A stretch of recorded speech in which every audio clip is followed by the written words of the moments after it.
오늘 우리에게 주신 하나님의 말씀은 고린도후서 4장 13절부터 18절까지의 말씀입니다. 신약성경 289쪽입니다. 고린도후서 4장 13절부터 18절까지의 말씀을 드라마 바이블로 낭독합니다. 기록된 바 내가 믿었음으로 말하였다 한 것 같이 우리가 같은 믿음의 마음을 가졌으니 우리도 믿었음으로 또한 말하노라. 주 예수를 다시 살리시니가 예수와 함께 우리도 다시 살리사 너희와 함께 그 앞에 서게 하실 줄을 아노라. 이는 모든 것이 너희를 위함이니 많은 사람의 감사로 말미암아 은혜가 더하여 넘쳐서 하나님께 영광을 돌리게 하려 함이라. 그러므로 우리가 낙심하지 아니하노니 우리의 겉사람은 낡아지나 우리의 속사람은 날로 새로워지도다. 우리가 잠시 받는 환난에 경한 것이 지극히 크고 영원한 영광에 중한 것을 우리에게 이루게 하느니 우리가 주목하는 것은 보이는 것이 아니요 보이지 않는 것이니 보이는 것은 잠깐이요 보이지 않는 것은 영원함이라.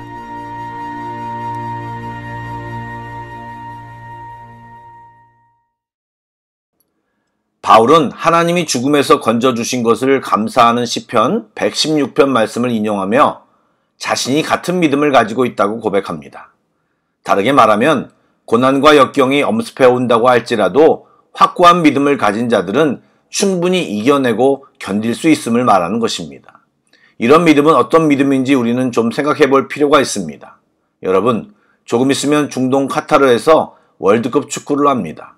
월드컵이 다가오면 계속해서 보여주는 영상이 있는데 2002년에 저희들이 했던 경기를 보여줍니다. 월드컵 4강이라는 기적적인 역사를 이루었기에 이번에도 그런 선전을 기원하며 계속 보여주는 것 같습니다. 당시 우리는 축구 강호라고 부르는 포르투갈, 이탈리아, 스페인을 이기고 4강까지 올라갔습니다. 제가 생각하기에 그중 가장 극적인 경기는 이탈리아전이었던 것 같습니다. 안정환이 페널티골을 못 넣고 일격을 당해 1대0으로 뒤지다가 후반 설견의 극적인 동점골, 그리고 연장전에서 터진 안정환의 골든골, 정말 모두가 손에 땀을 쥘 수밖에 없었고 자리에 앉아 구경을 못할 만큼 짜릿한 경기였습니다. 그런데 요즘 그 영상을 보면서 그때와 같은 긴장감이나 아슬아슬함이 느껴지십니까? 거의 모두가 흐뭇하게 이쯤 되면 골을 먹히지, 이제 곧 골이 들어간다, 이렇게 생각하며 느긋하게 보시지 않습니까? 다른 결과가 있을 것이라고 전혀 생각하지 않습니다. 왜요? 이미 과거이기에 변하지 않는다라는 100%의 확신이 있기 때문입니다. 여러분, 믿음을 가진 자는 고난과 역경이 와도 주님이 우리를 건져내시고 구원하실 것이라고 하는 믿음을 방금 전 월드컵 재방송을 보는 것 같이 확실하게 100% 믿는다는 말입니다. 믿어 의심치 않는다는 말입니다. 여러분, 이 믿음은 하나님이 우리를 다시 살릴 것이라고 하는 부활 신앙에 기초합니다. 그러기에 그리스도인은 고난 앞에 결코 무너지지 않습니다. 예수님이 이미 승리하셨기 때문입니다. 바울은 로마서 8장 38절에서 그러나 이 모든 일에 우리를 사랑하시는 이로 말미암아 우리가 넉넉히 이기느니라 라고 선포했습니다. 예수님도 세상에서 너희가 환난을 당하나 담대하라, 내가 세상을 이기었노라고 말씀하셨습니다. 그러므로 우리는 이미 이겨놓은 싸움을 치르고 있는 것입니다. 하지만 사단은 그리스도인들을 그냥 내버려 두지 않습니다. 사단에게 속한 자들은 그냥 놔두지만 그리스도인들은 고난을 당하게 해서 주님에게서 멀어지게 만들려고 부단히도 노력을 합니다. 그러나 고난이 그리스도인들을 결코 넘어뜨리지 못합니다. 오히려 하나님은 고난을 통해 그리스도인들을 더욱 견고하게 하시고 더 풍성한 은혜를 누리게 하십니다. 그리고 결국에는 예수 그리스도로 말미암아 다시 살려서 영광스러운 주님 앞에 서게 될 것입니다. 이 사실을 확실히 알았던 바울은 고린도 교회 성도들과 함께 이 믿음으로 나는 넘어지지 않고 반드시 일어서리라고 담대히 고백하는 것입니다. 여러분, 바울이나 고린도 성도만 이 고백을 할 수 있는 것이 아닙니다. 우리도 고백할 수 있습니다. 우리는 넘어지지 않고 주님 손 꼭 붙잡고 힘차게 걸어갈 것입니다. 아멘. 이미 결말을 알고 당하기에 그리스도인들은 어떤 고난에도 낙심하지 않습니다. 바울은 이 땅에서 우리가 겪는 일들이 세상에 국한된 일임을 알고 있습니다. 땅에 속한 육신은 날이 갈수록 낡아지지만 우리의 속사람은 오히려 예수 그리스도로 인해 날마다 새로움을 누리게 됩니다. 그래서 낡아가는 것에 집중할 것이 아니라 날마다 새로워지는 것을 집중해야 합니다. 이 땅에서 겪는 환난은 앞으로 얻게 될 영광과는 전혀 비교할 수 없습니다.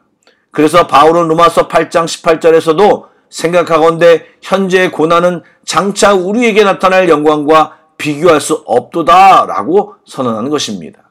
현재의 고난이 아무리 고통스럽게 여겨지더라도 주님 앞에서 우리가 누리게 될 영광에 비하면 아무것도 아니라는 것입니다.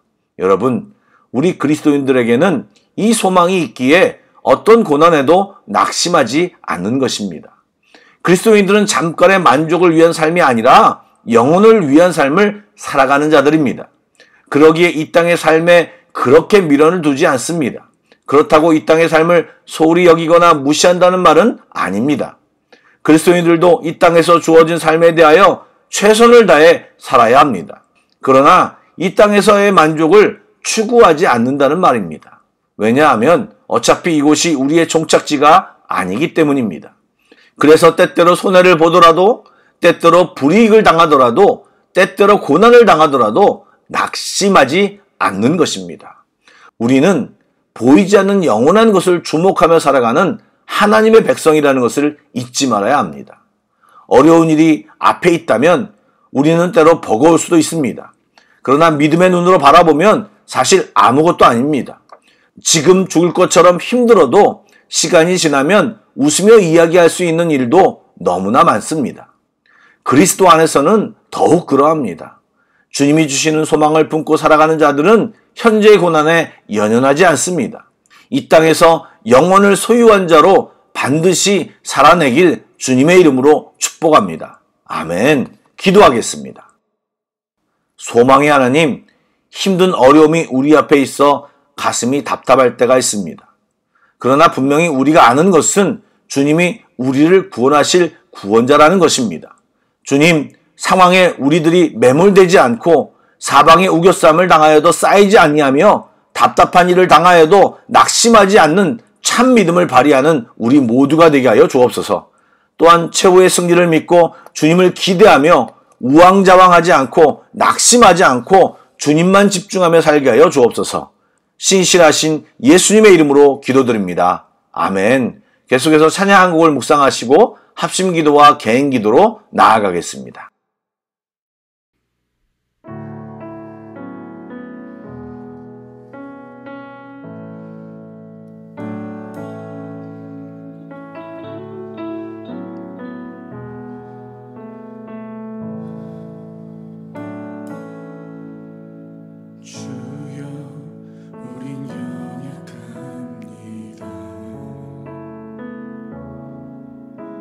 우린 오늘을 힘겨워합니다. 주 뜻 이루며 살기에 부족합니다. 우린 연약합니다. 주여, 우린 넘어집니다. 오늘 하루 또 실수합니다.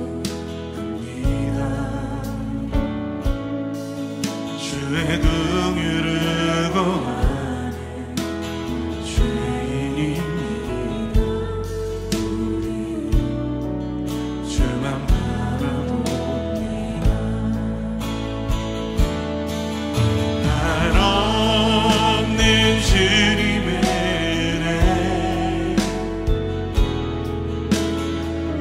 세상 위에 넘칩니다. 가릴 수 없는 주 영광 온 땅 위에 충만합니다. 주님만이 길이오니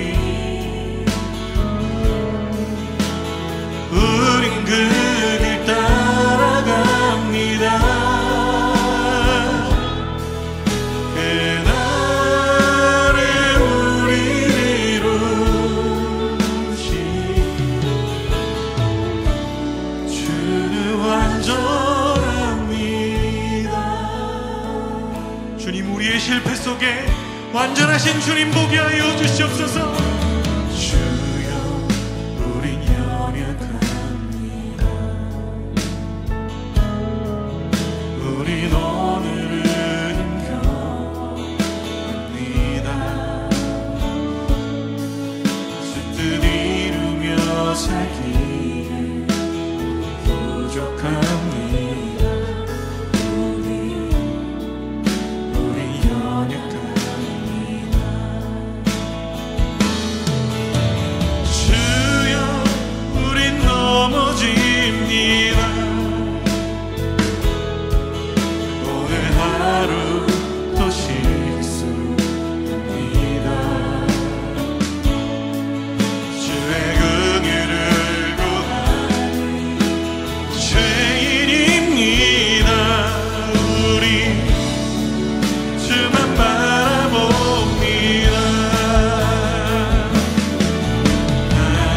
한없는 주님의 은혜 온 세상 위에 넘칩니다. 가릴 수 없는 주여만 온 땅 위에 충만합니다. 주님만이 길이오니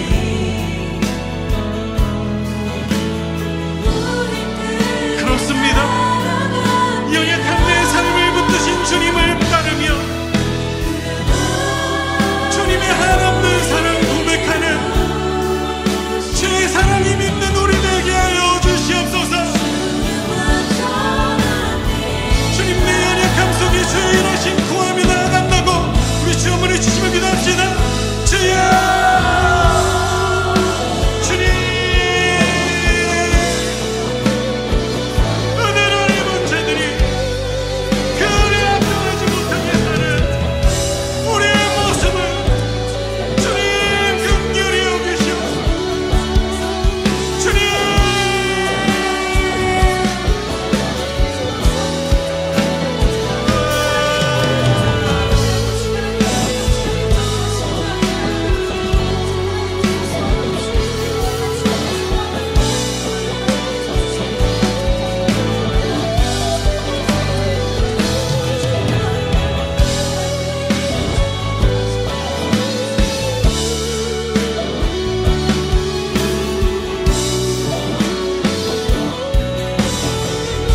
한없는 주님의 은혜 온 세상 위에 넘칩니다.